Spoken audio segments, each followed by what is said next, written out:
Hey, what's going on, champs? I'm Aaron Deliosa. Welcome to an Immigrant's Life podcast. My podcast about immigrants, immigration, and everything in between. And we're back for the second episode of this week for the Girl Power Week series. We're going to close it out with a strong episode. But before we start talking about that, let's get to the business. As I said before, I'm Aaron Deliosa. I'm on Instagram, Facebook, an Immigrant's Life podcast. Listen to me on all the whatever way you listen to a podcast, YouTube as well. Please like, subscribe, share, all that good stuff. Okay. All right, I'll shut up now before you stop listening. So this episode was recorded with Annick Bissainthe. She is one of my inspiration before I started the podcast, because she has her own podcast and I listen to it a lot. And she made it so simple that it made me believe that I could do it. So it's such an honor to have her on and have a conversation with her. I hope you guys enjoy this episode. So without further ado, let's get into the show. Isa, dalawa, tatlo. Today's guest is a social activist, a wellness enthusiast, and a podcaster. She'll say hi to you in English, converser en français, y decir adios en español because she's trilingual. Everyone, please welcome Annick Bissainthe. That is the funniest bio ever. And I also speak Creole, so I will be quadrilingual. Four languages. Look at that. Wow. That's amazing. Well, hello. I'm happy to be here. And thanks for that amazing introduction. Love it. Thank you. I appreciate that. Thank you for coming on the podcast. It's an honor. Would you like to introduce yourself? Yeah. So, well, like you mentioned, Annick, my name is Annick Bissainthe. I am actually living in Montreal. I'm from Haiti in the Caribbean. And I speak the four languages, as you mentioned as well. So my background, let's say education-wise, I studied sociology. So I guess that's why all the social activism is coming from. And now I switch career to digital marketing. So I love actually everything that is tech, and I'm trying to make sociology and tech, trying to like digital sociology type of thing. So that's really my passion. I love it. And then I started my podcast as well on immigrants. So it's called Immigrant Dilemma. And I started talking about like my own story, how I defined my identity as well. Like, because I didn't understand so many things. I was, you don't know where home is. Like you're in Montreal and you're like, okay, that's home. And then when you go to Haiti, they're like, okay, you're Canadian. When you come here, they're like, you're Haitian. You're like, what am I? Yeah, So, that's funny. so sociology actually helped me a lot go through that identity crisis, I would say. And I probably did like 500 of them in my entire life so far. But so, yeah, that's a bit about awesome. me. Yeah. That's awesome. So you said you were born in Haiti. How old were you when you moved to Canada? I was about like in my, if I remember well, like almost 11 years old. So, so I was kind of young, and my brothers were like already older, so they had like the roots that was already like in them. But me, I was like not yet a full Haitian person. For sure. Yeah. Do you remember growing up in Haiti? Yeah, I do. And I do remember growing up in Haiti. And also I have to say that coming from like when I moved here in Montreal, it's like I was able to see my youth from an external point of view. So that's what I found really interesting. And so it's very family oriented, which we kind of like lost here when we got there. So I didn't move with other members of my family or any like extended members, I would say. Like one of my aunt came 2 years after. But it was just like my close family with us. We had friends there we knew, and then we also had people that was like our family, but it wasn't the same vibe. So that's kind of what I remember of my youth. Really, it was very family oriented. And in the school, you also had your friends. I remember my friends, and a lot of them I still talk to them. Yeah, because we all immigrated like in different countries or different cities. A lot of them like went back, and some of them stayed where they immigrated to. But so what else I remembered? Like going to camp. This is What do you mean something. camp? Camp in Haiti, yeah. It's like Really? we used to go to camp, yeah, at like for my age at the time. And what else I remember? Like it's only very basic actually, because it's just 10 years of my life. So you guys are well to do in Haiti? um yeah, I would say yeah. Yeah. Because going to camp. That's not free. Oh, I mean camp, I said. Yeah. Yeah, exactly. Yeah. So have you been back to Haiti? Yeah. I have been. I was there actually in December, last December. Oh, okay. How was that? It was good. Again, to see the whole family was really good. Yeah. So who came here in Canada first? Um. Hmm. All of us. We came at the same time. Yeah.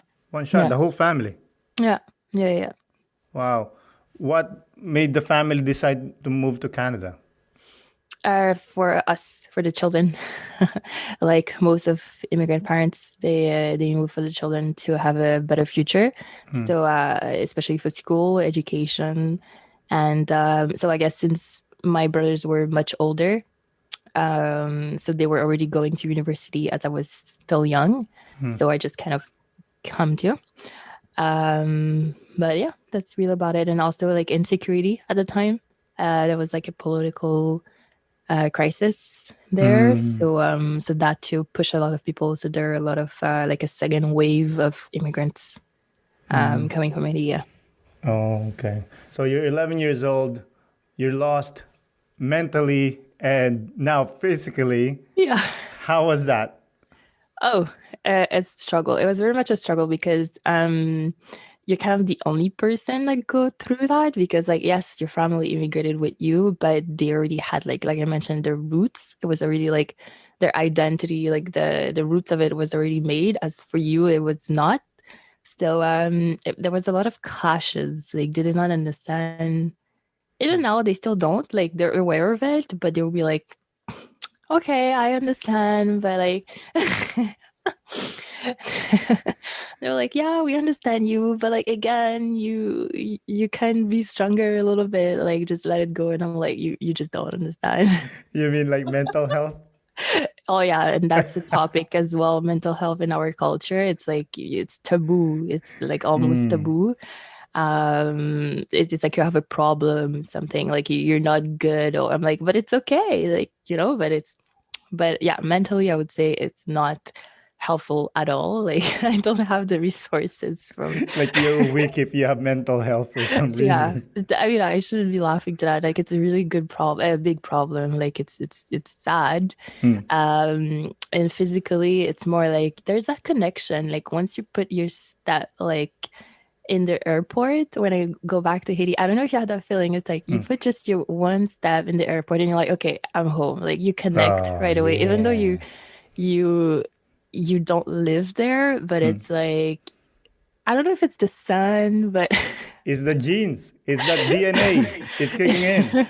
it's the DNA that's taking it, or it's just the fact that because let's say if I go to other countries like that are similar, I would say like third world country vibe, you would feel again. It's like maybe that's the connection, or it's just the DNA. I don't know where it's coming from, but as soon as I put my step in the airport, I'm like, okay, hi home.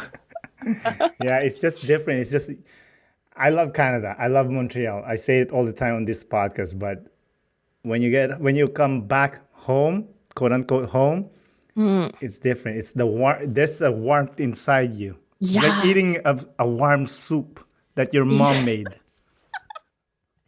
Yeah. And how about you? Originally where you from? I'm from the Philippines. Okay. So yeah, like I said, like I've been home. I've been here in Montreal for almost 15 years, I think. And I've been home twice. And every time, like you said, the first step off of the plane, you're like, That's it. You're like, yeah, I'm there. and it was actually extra special 2 years ago when I went back home, because I went back with my family the first time with my kids. It's the first time my kids See, seeing the went there. Philippines. Oh my God. Oh, it was something else. It was funny too because we had a stop in China, and Mhm. we landed in China, and my eldest looked up to me and says, "Dad, you live so far." Like he thought he was already there. Like, I said, "I know, dude, but I promise you, when we get there, it will be worth it." oh my god. Oh, speaking of like Philippine, do you know like we have one word in Creole that is actually coming from Tagalog? No way. What is I it? know. I was surprised when I saw this. It's actually, I realized it from high school. I had one of my good friends. She was from Philippines too. She was talking on the phone and she's like, bagay, bagay. Like she kept talking, she kept saying bagay. Obviously, I just understood that one word. I didn't understand anything else. And then after I turned, I was like, which language you were talking? Like, is it Tagalog or Creole? I was like confused. She's like, why? She was like, I was speaking Tagalog. And I was like, did you say bagay? And she's like, yeah, it's in Tagalog. And I was like, are you kidding? We also use that and it means the same thing. It means No thing. way. Yeah, it means this thing, a thing, just like That's in Tagalog. crazy.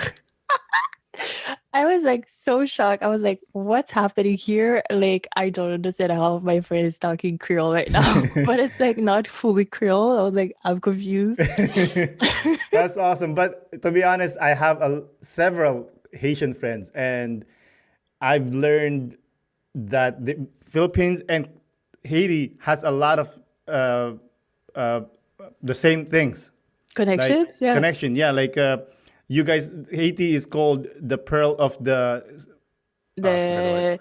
The Antilles, the Yeah, pearl Caribbean. of the Yeah. Antille. The Philippines Yeah. is called the pearl of the Orient. No way. Yes, and then unfortunately, Haiti is prone to earthquake. Philippines is Yeah. prone to earthquakes. Oh wow, we're like connected. Yeah, like little things, crazy little things like that. I'm like, wow, that's nuts. That's crazy. You would never know that it's like so like far away from each other. So that's why I was super confused with the word. I was like, where did we get this? It's like Philippines, it's like all on the other side of the world for us. I Like, wonder how why, did eh? that How? happen? I have no idea. I need to do my research because I also like I like social linguistics. So I love trying to find like the roots of like some words and stuff. But I was so shocked. I was like, that's I don't understand how possible that is, but it's true. And it's written the same way, Bajay. It's like Yeah, it's exactly the same word. that's crazy. But we do have words that English speaking people uses. I'm like, that's that's my It's like, yeah, language. it's like we have this. We took it Yeah. first. And then I'll do my research. I'm not like as a professional as you, but I'll do my Google research. I'm like, oh, they got the word from us. Like amok, I'm like, okay, right? yeah, yeah, Run amok. That's yeah. Filipino. No way. Yes.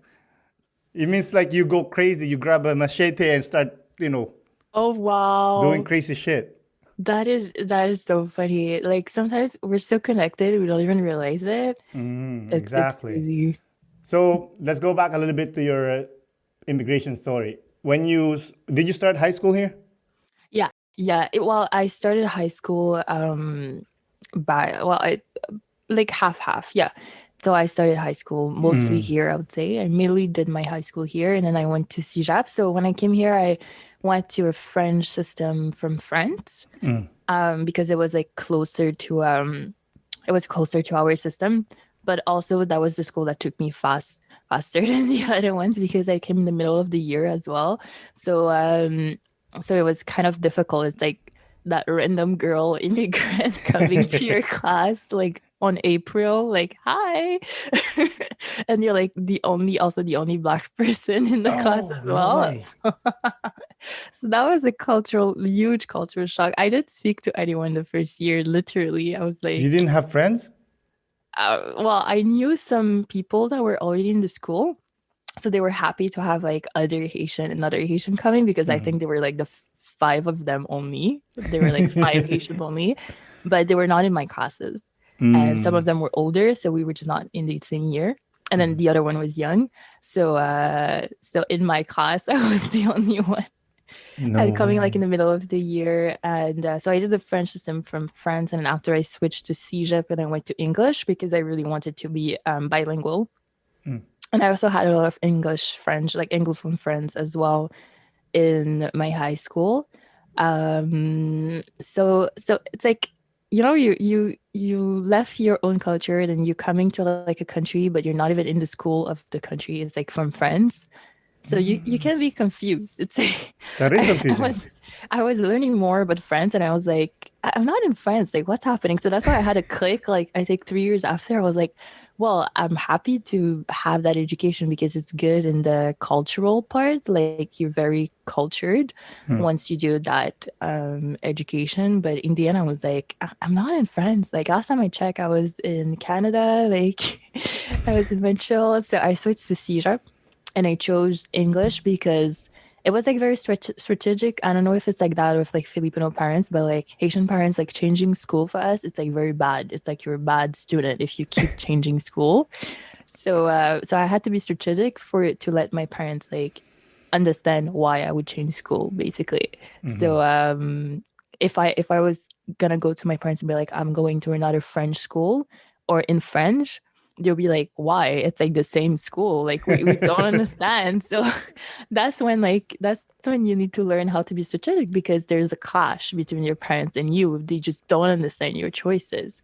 So it was just more strategic to go to English. They'll be like, okay, you want to learn English? We get that. It's gonna be useful after for work. So I went to Vanier and then I continued to university as well in English to Concordia because it's just a classic move like Vanier, Concordia. I just followed my friends and I went to Concordia. Yeah. So Mm. So, how was it growing up with immigrant parents? A guest of mine talked about him never being able to experience Halloween because apparently Haitian parents doesn't do that. especially me, I'm coming from like a Catholic Yeah. Catholic family. I was like in a nun my primary school was like with sisters, like nuns. Oh, So did they beat you up? no, no, it was not in my generation. We got lucky. No way. You're Yeah, we lucky. got lucky. My generation, it was done, but some generation before, they never beat you up, but they were like rude. They were like strict and rude sometimes. Yeah, but like yeah, my mom is like very Catholic, like very Christian, and she didn't tell me like not do it, but obviously my costumes, I couldn't choose any like devil costume. Like Exactly what he said. yeah. And she was like, no, not in my house. She was like, not in my house. So I had to be, again, strategic. So that would be the word for me. Like my relationship with my parents is like strategic. Mhm. So if I wanted to go to Halloween parties, I had to get like other things like nurse, I don't know, plumber, like anything else, or like a dancer from the 80s. Mhm. Like I could be flash dance or like anything else but devil. Like I couldn't use any devil costume. So it was difficult because my friends were like, we're going to be like the devil. We're going to have this. And then we can do like match together. And I was like, no, no, like, no. Can we use like Barbies instead? That's funny, man. Hey, so can you explain further why not the devil?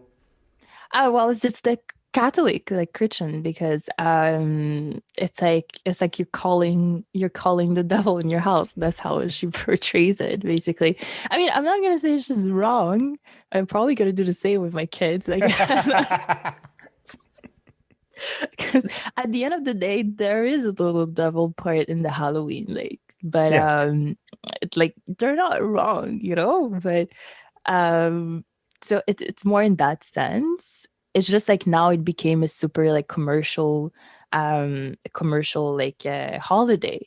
Mhm. But the origin of it, they're not wrong on that. Like it's true. So Mhm. so I at least we came down to like an agreement. She was like, you can go to the parties with your friends, and people even were able to come to my house, and like we could like dress up all together and then go. But we never did like trick or treat. Mhm.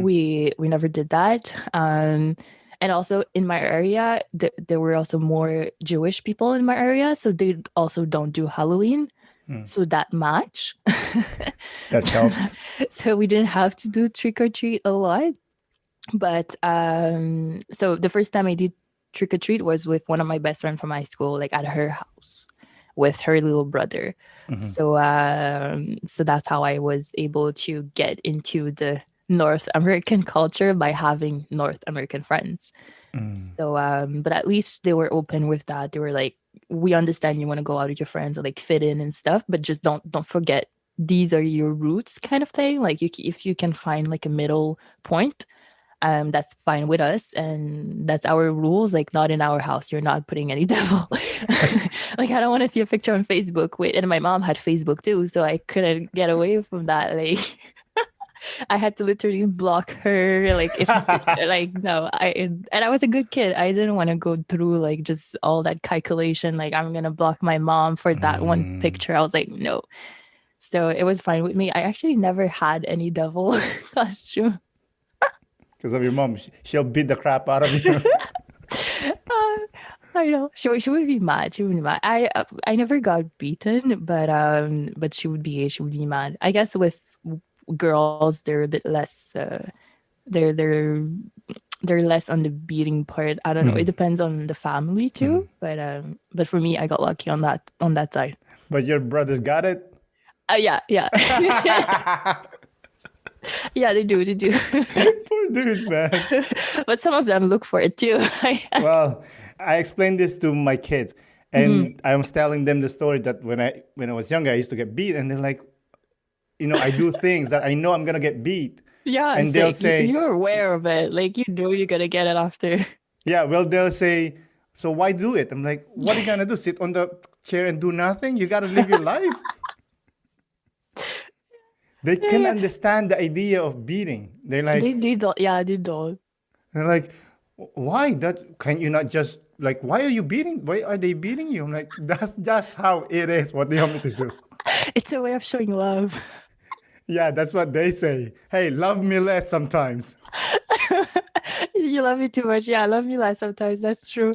Well, wow. But I guess also like, well, a lot of part of my growing up would be here. So I guess the fact that it's like sometimes it's like you got beaten because of insecurity. It's like, oh, they tell you to not go out because it's not safe out there, and you still go out, So when you come back, it's like them being panicking and like being anxious and stuff, and then that happens. So I guess for me, they were like, okay, even telling my mom I'm going out with my friends, she was like, are they gonna have some guys? Like, is your brother going with you? Like, is your guy cousin going with you? Like, she still had that mentality of like, oh, it's not safe out there. Like, you need to have. And I was like, I can just take the bus and go. And she's like, what? You gotta take the bus and go? Like, why? Like, that's not PTSD from Haiti.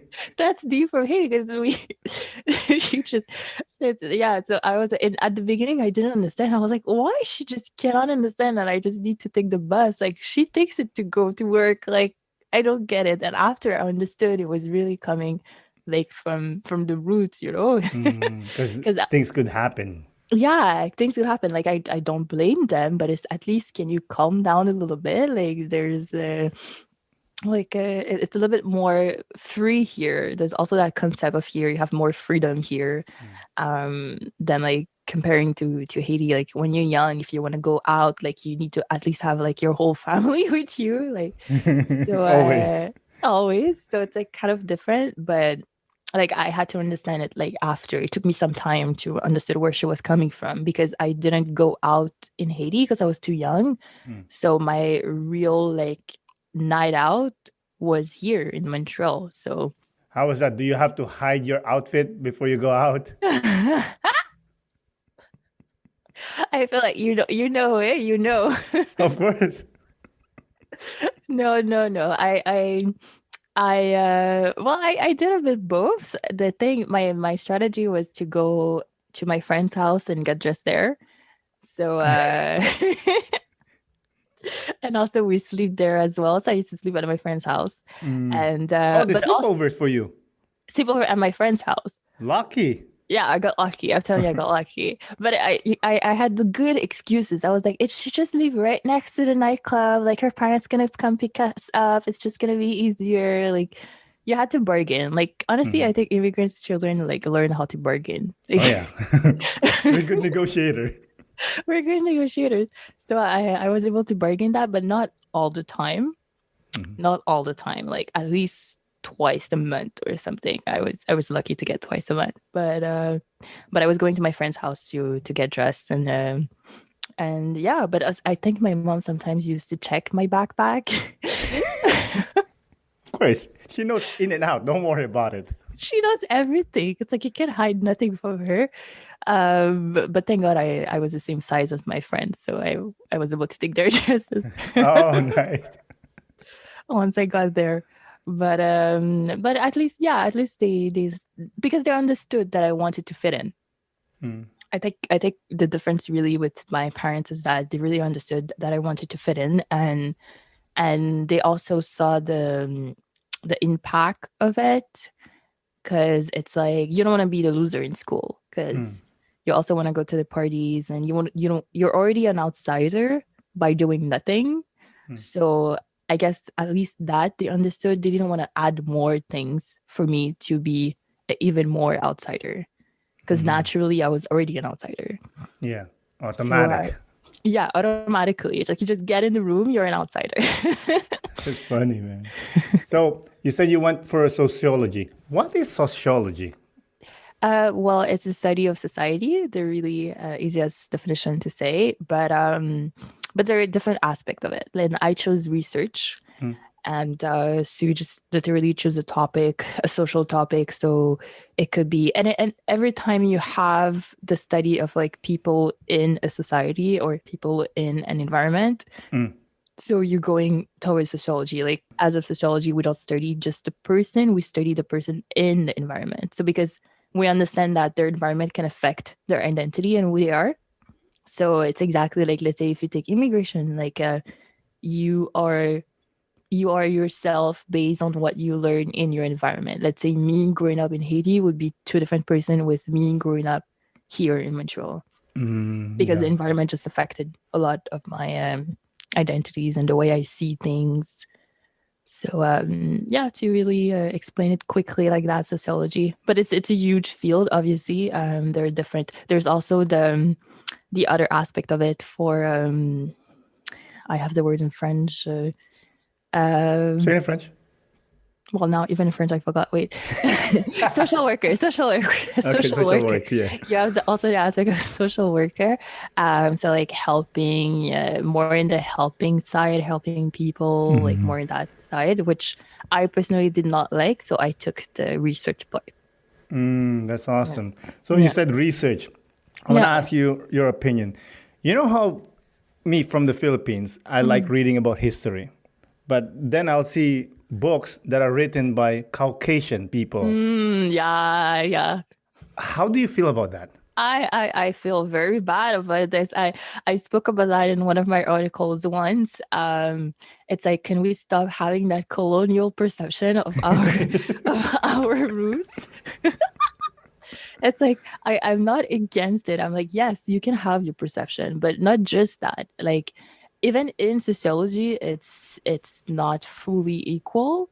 Because I study at Concordia. Concordia was a bit more open-minded in the sense like the teacher you had, you would take their perception, like their passion, their topics, their topics of interest. You would also take it. And I switched after because I wanted to do a master in sociology, and I decided to do like a micro program at University of Montreal. Oh my God! To answer your question, all the readings, they were all talking about like other countries, from like someone from England. We all had sociologists from England, some of them from Quebec, because they wanted to also put the Quebec culture, because Quebecers as well are dealing with the same thing. But we had sociologists from France, England, and Germany. And I was like, what is this? Like, I thought you were supposed to be open-minded. It's like, let's say there are sociologists from like Latin America, from like African countries. There are like Arab sociologists. There are like even Haitian sociologists. But like we don't have them in our syllabus. And I was like, this is wrong. Even like women, we didn't have a lot of women sociologists, like female sociologists, like in the syllabus. And I was like, what? That is so cliche. I thought sociology was supposed to be like open-minded and stuff. So I think it's very bad. Like we need to work on this. We need to to have a little step forward on that. And because it's for me, it's colonial. It's a very colonial mentality, especially coming from the colonizers. It's like talking about Haiti and it's like a French person. Like, really? Like you can't. No, not really. You won't understand how we go through. Yeah, it's like, can we stop by now? Like, but what I really think it's bad, it's not the fact that we have a French person talking about Haiti, for example. It's just the fact that we only have the French person talking about Haiti because we're not putting forward the Haitian sociologists as well, because there are a lot of historians, because there are a lot of them that are they're doing work. They're there waiting for someone to like publish and like put them forward and make them like known. But we're doing nothing with them. So that's my problem. It's like, I agree. I completely agree with you. So, since we're in this topic, let's talk about your natural hair and how important it is for you. my natural hair. I love it. Well, let me tell you, I did not have like curly hair before. It was like I don't know how familiar you are, but I had the perm, so it's like the chemicals you put to have it straight. And funny, some on the inside joke. This week I found a picture like when I was 16. I had long hair because like when we have it curly, like it shrinks, so like it always looks longer than it is. And so the perm like makes it straight, like it stretches your hair. My hair was like pitch black and long and straight. So I was like, all this time they told us we wanted to look like Caucasian, when in fact I look like an Asian woman with like super straight, super like pitch black, straight hair. And like, I was like, I don't look Caucasian here. There are no Caucasian women with that hair. That's funny. It's funny. So yeah, I had it like super early in my life. I think I was already 7. So when I came here in Montreal, I already had the perm. So it was straight. So I guess it helped me fit in a little bit easier, I guess. But because I decided to change to my natural hair back in like 2014. I always attempted before, but I always went back to the perm because you don't know. I never had my hair like this, so I never know how to treat it. I never know like how to do my hairstyle. Like it was just completely unknown to me. And so really I did like the full transition back in 2014. And I have to say it had a huge impact on my social life. Yeah. What do you mean? Well, I was too much of myself. You were young. Oh, let me tell you, I was too much myself. I was, how can I say that? I was taking control of who I was, and I was too forward, I would say. Like, it's really like trying to find the word to explain it. I was like, affirmé. I was affirming myself. Yeah. So some people took it like as like a rebellious act kind of type of thing. So, now you're trying to be different and you're trying to like do your own things, and like, is it gonna last 2 years or longer, or is it just like a period? So a lot of people took it as a rebellious way. And I also was gonna go into the workforce. So, and I would say in both environments, let's say Haitian environment and also like the non-Haitian environment, both I had issues. So, like to fit in both, literally, and also in the workforce, because coming with like your big afro to a professional meeting, it's the topic of the meeting. Yeah, I hate that. I hate it. Like, come on, man, leave them alone. What are you trying to do, man? Just let's talk about whatever we need to talk about. Oh yeah, it's like, let's focus on the work, And I had so many weird comments. Like I had someone telling me before, I smell like vacation. I don't know why. Like vacation. Smell like vacation. I guess I reminded them of them going to the beach and the resort. I look more Caribbean. Like I look more like I'm coming from the sun. And Yeah. Did they ask you to get the dreads too? Yeah, probably. Yeah, I don't remember these comments, but probably did that. I had so many weird comments like, "Do you wash your hair?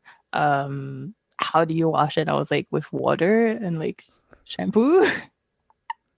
How We else? use mud. We put mud on our hair, and then we put some sprinkle of fairy dust. What do you think it's gonna use, man? I had some weird question. Oh, it was something. And the thing is, I used to work in a big company, so it's not like three people telling you these comments. It's like every floor you go, you at least have a bunch of like 10 people, and there's like 10 floors, and there are like thousands employees in the company. So, and also like people you don't talk to. It's not like it's my colleagues. They're not in my team. I don't know them, and they walk away from all the way they were to ask me questions like that, and I'm like, oh God, why? Do you feel? How do you feel when they ask those questions? Do you feel they're discriminating you, or they're just being really curious? It's a bit of both because I feel like the beginning is the same. Curiosity and discrimination is the same in the beginning. It starts the same way because I couldn't. Let's say if you're discriminating something is because you don't know and you probably are curious. It could start the same way. Where I think discrimination like gets to be bad, it's when I tell you to stop asking me that question. And when I already gave you an answer that you should be satisfied with, and you still continuing asking me that question like every morning, it's like, or like you're finding different ways to ask me, then it's becoming a bully. Oh yes, But I like that. but Yeah, I feel you're like right. discrimination, it starts with the curiosity as well. But it's really like the process that becomes like very bad and discriminated because and also like actions with it as well, like for example let's say they were doing like 5 à 7 and I was not invited, or there was like another girl as well with curly hair, but she was like in accounting. I was in digital marketing, she was in accounting. I don't know her. Oh, you must be best friends. Oh yeah, I get that too. Hey, you're Filipino. I know this guy. Do you know him? I'm like, yeah, we're 90 million people actually. I know him. It's like to the point that now I make jokes. I'm like, yes, we shouldn't all know each other. Really? Yeah, we should. But I have to say, before it was so new to me because it's not like I had a manual of like, okay, manual for discrimination and questions you're gonna ask. This is how you should react. I didn't know, and also that's when my parents were not useful in that sense because they didn't understand, they were not going through this. Maybe also they're older, even though they work here. But the fact that they're older, maybe people have like less comfort to tell them questions like that and answers. I don't know. Maybe I don't know what it is, but we were not living the same same reality. And my mom doesn't have hair like me. I actually have my dad's hair, which is much curlier. My mom is a bit like she always keeps it straight, so I guess that helped. And she's also lighter than me, so she probably could blend more. Um, but yeah, it was not the same reality. So like it was difficult for my parents to understand that, and also like I say, we didn't have a manual on that. And there's like the hair plus the color, a bunch of like bunch of things. So I had to go find resources on my own. And that's when like associations, I don't know if you probably have that with like with Philippines as well, but like local like cultural association, like there's an organization as well, like of the country. So I was able to find resources there because they knew, they dealt with it. They had people coming to like they were there for that. So I would say my resources were more external than internal in my family. And yeah, that's what I would say. So for the hair, actually I started myself doing natural hair coaching online, and also with that social aspect to teach people like how to answer to bad comments. So I have a page, Instagram page, like I called it Classy Frise. I like it. And so I realized if there was a need on that, and I started doing this. I also realized there were a lot of women that had a great positive process, and they were like in the right environment. Like it's completely different than I. So I was happy to see like they had a good experience with the hair, but there were also a lot of them, they had like bad experience. I guess it depends on the field that you're in. I have also some friends like in law that's like not good experience at all. It's even worse. But I was lucky compared to the one in law. Like I was lucky. That's funny. Yeah. You mentioned about light skin and dark skin. Yeah. I want to talk about this a little bit because a friend of mine spoke to me. She is Haitian. She said that when they get stopped by the police, and she's with the darker friends of hers, she always say that the police talks to her all the time rather than the other ones, even though she didn't Oh do wow. anything. But they talk to her very respectfully. Does this happen to you too, or did happen? Was the dark skinned person a guy? Guy and girls, it's mixed. Okay, it's the guy, and it's both. Okay. Um, in my experience, honestly, I haven't had experiences like that. It's not the same. I wouldn't be able to say why or not, but it happens to me when I'm with a white friend. Like if we're all Haitians, I wouldn't see the difference. But if I am with definitely another friend that's like, if my friend is like blonde, blue eye, and then there's me, then it cliches. So I would feel like that. And also like not just with the police, but also like if we go to like just a restaurant sometimes, or we're even like in dating life, like the guy we're attracting as well is different. Like we're not attracting the same guys, that's for sure. And also the perception I had, because I'd say she's blonde and blue eyes, she's gonna attract like very white friends, I would say, very white guys, and then they would come to me and be like, "Oh my god, I don't know." They would add a cliche in there, and that was just toward me, or their reaction would be like, "Okay, maybe I'm just gonna have fun with her, but with you, I'm gonna have a relationship," type of thing. So, Oh, okay, that makes sense. so that's yeah, that would be my experience more Speaking of with. people acting that way, does it ever happen to you that white people start acting black or speaking black when they talking to you? A little bit, not too much. I don't know if I probably just there's something called like code. I probably switch as well when I see them. So probably they don't have that feeling, because I learned how to adapt myself to the environment, and like it's good and not good at the same time because you can get lost. So you have like 500 personalities. It happens. I do the You same. Like have sometimes no when I choice. talk to my, as they say, black friends, I'll speak different. Yeah. I put some spice in the way I speak. You would be more comfortable. You'd be more yourself. Exactly. And then I Yeah. talk to my white friends, they'll say, and I'll speak very like proper and Proper. So even my accent too, like, because in English, actually, sometimes I like just speaking English, because maybe that's why I went to English CEGEP and I went to university. It was just easier because, well, they were in my English world. They were able to see that I was francophone because I had a little accent before, and now a little bit less. If I talk to you more than 1 hour, you're probably gonna feel my accent, Frenchy accent. But my identity was much easier in the English world because they were like, okay, she's just a Frenchie. But when I'm in the French world, it's like, because we have our accent too, like from Haiti, we have a French accent, like a Haitian French accent, and we don't say the R. Um, we don't use the same like registre, registry when we talk. Like there's some vocabulary I'm gonna have, and it's not gonna mean the same thing for a French person. And I was also in the French high school from France, so I was dealing with the French accent from France and then the Quebecer accent from Quebec from here. So I learned how to switch to the three of them. So if I speak to a French person, I'll be like, "Oui, ça va. Du coup, qu'est-ce que tu fais?"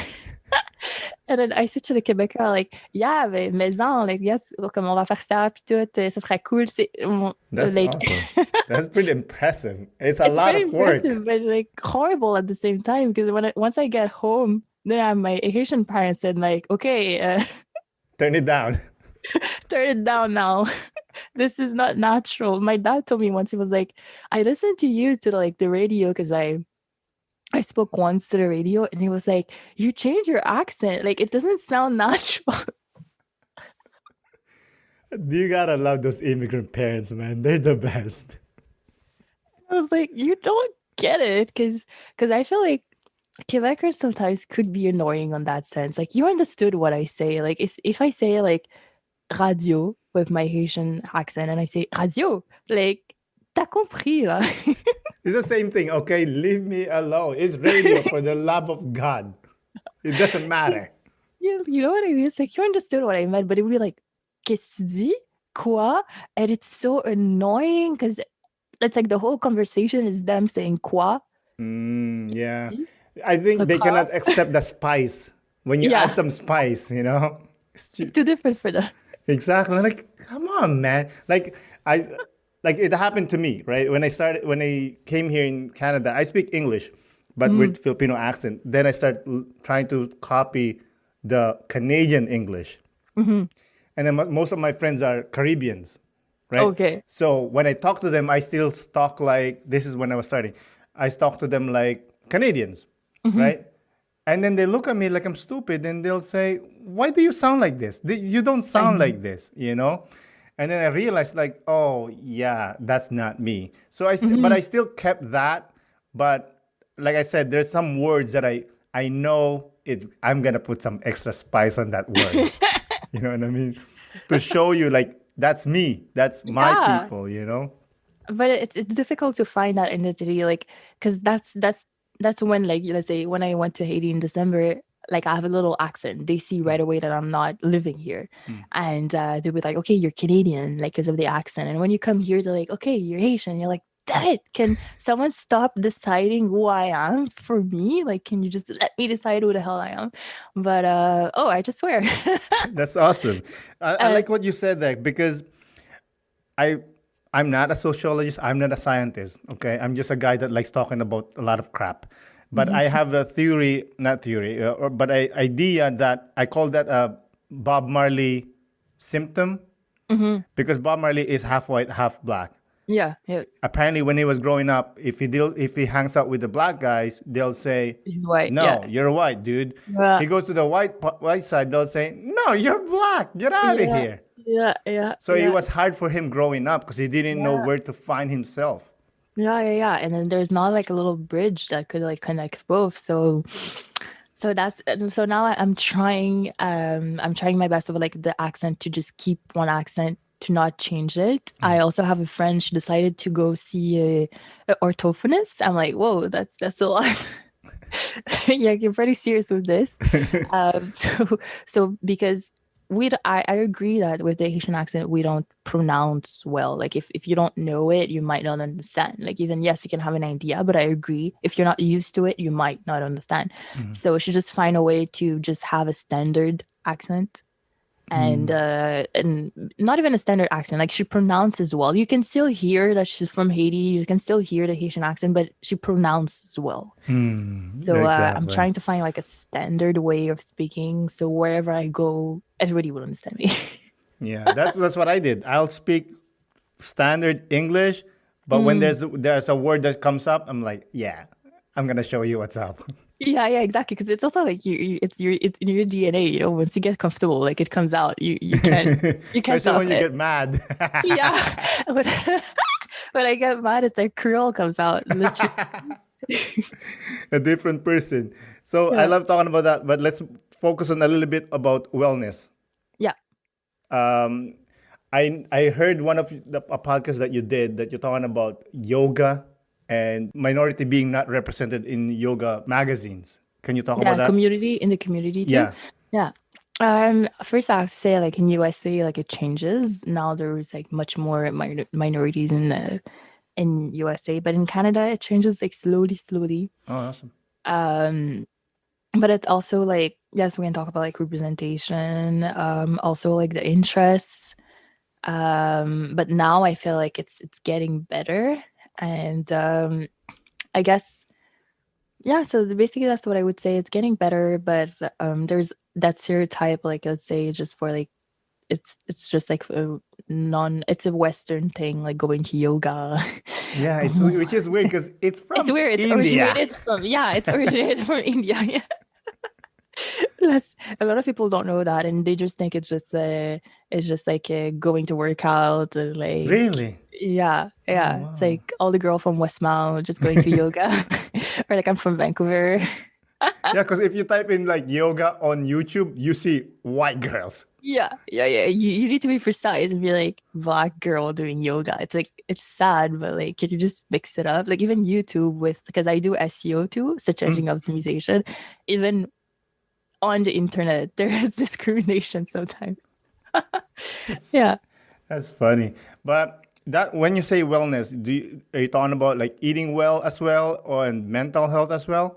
Yeah, it's a bit of both, but it's also like the mentality, like the stereotype that, especially for women, you shouldn't be taking care of yourself first. It's more like you need to take care of all the other, like your husband, Oh your yeah. children, and everyone before yourself. And so that was a way for me to be like, no, I need to understand who I am. I need to take care of myself first. Wellness, even mental health, like matters. Like it was really just that. And after you take care of other people, but like I feel like traditionally for women, not just like in our culture, but I feel like in many cultures, the roots of it, it's really if you're a woman, you need to take care of everyone. Like you're a giver. Yeah, I'm completely agree.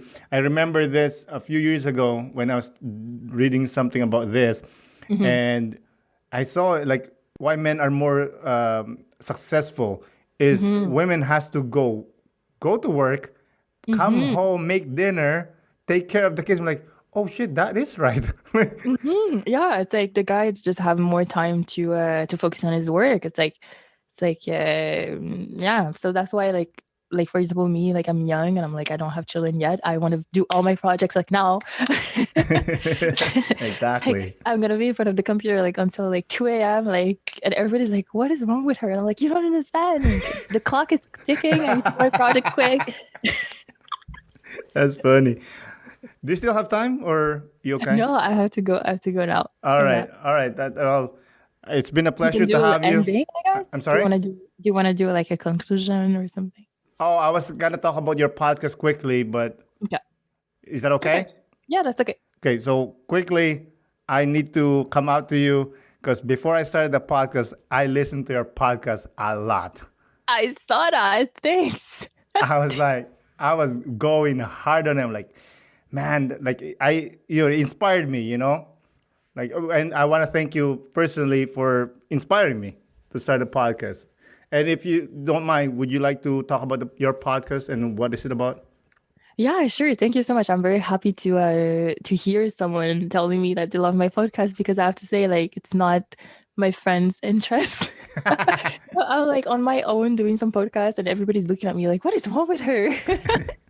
So it's really and I don't receive a lot of feedbacks a lot. So like it's really good to have that. Thank you so much for telling me this. So my podcast is really on immigrant dilemma and I want to talk about like stories of other people, but I also want to the main thing I want to do is to give tips on like differences you're gonna have coming in another country. I feel like I didn't have that help, these resources. It was more like, okay, we're gonna help you find a job, we're gonna help you find your school. Like I also talk about that mental health as well that you can have, like finding your identity, your journey. Like it's a journey. For me, like I see immigration as a journey, and that's how I want to portray that in the podcast. Like it's a different angle that I'm trying to have. And I feel like it's the need and also to help people like feel in the new country, like in the culture, because it's both ways. Like it's in both parties. Like let's say the new country, the members of it might be like very close-minded into receiving new people, but also like the immigrants could be close-minded into fitting in the new country as well. Like it's both ways because it's difficult. I'm not gonna say I don't disagree with the people that don't decide to fit in. Like it's an easy choice because once you decide to fit in, it's very difficult because you don't want to lose who you are. You also want to satisfy the other culture. You want to satisfy both. Like it's not easy. So I'm trying my best to give like tools and tips and like how to like get your identity and also not lose your roots, but also like fit in, like try to be like open-minded in both ways. So that's kind of my angle with the podcast. So it's Immigrant Dilemma. I have it like on Spotify. I have it like on Apple Podcasts, Google Podcasts, like all the platforms. And so that's why I call it Dilemma, because it's living in two cultures for my case, but I know with other people they have even more cultures. Like if you're mixed, that's even more difficult. You can have like 3-4 cultures, so it's a struggle. And I feel like they don't talk about this a lot. It's always like talking about immigrants, like work or illegal immigrants. We're always talking about these topics, but it's on identity. Like I think we should talk about this more. Well said, well said. Do you have any more last remarks before we finish? Well, thank you so much for having me in your podcast, and I'm gonna listen to yours now. Oh, good. I saw your Instagram post and like your guests, but I didn't have time to listen before now. But I'm totally gonna listen to it as soon as I have time, because I stopped even podcasting today. I'm restarting again. Awesome. Like I literally stopped everything on podcast, so I'll start again. And now you gave me a good boost. Hey, like I said, man, you're like one of my pods, and like I'm gonna listen to her. She's awesome. Oh my God, thank you so much. Oh, thank you. I really appreciate you coming on. I would like you to come back though, because I would like to talk to you more. Sure. Whenever. No problem. All right. Have a good day. Thank you again. You too. Bye-bye. Bye. Again, Annick, thank you for coming on the podcast. And thank you, listeners, for listening. So that concludes our Girl Power Week series. I hope you guys enjoyed it. I hope you learned something and got inspired by those two amazing women. Next week's episode will be a fun one. It's very funny. I had an amazing guest, very funny guest actually. So I hope you guys stay tuned for that. Again, this is Aaron Deliosa for An Immigrant's Life. See you guys later.